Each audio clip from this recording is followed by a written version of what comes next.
విడుమొరటోడు అని వాళ్ళు వీళ్ళు ఎన్నెన్ని అన్న పసి పిల్లవాడు నవ్వాడు.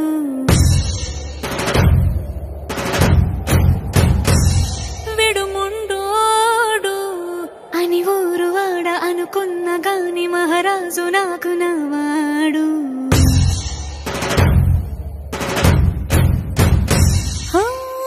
మాట పెడుసైనా మనసులో వెన్న రాయిలా ఉన్నవాడిలోన దేవుడెవరికి తెలుసును నాకన్నా. సూసేకి అగ్గిరవ్వ మాదిరే ఉంటాడు.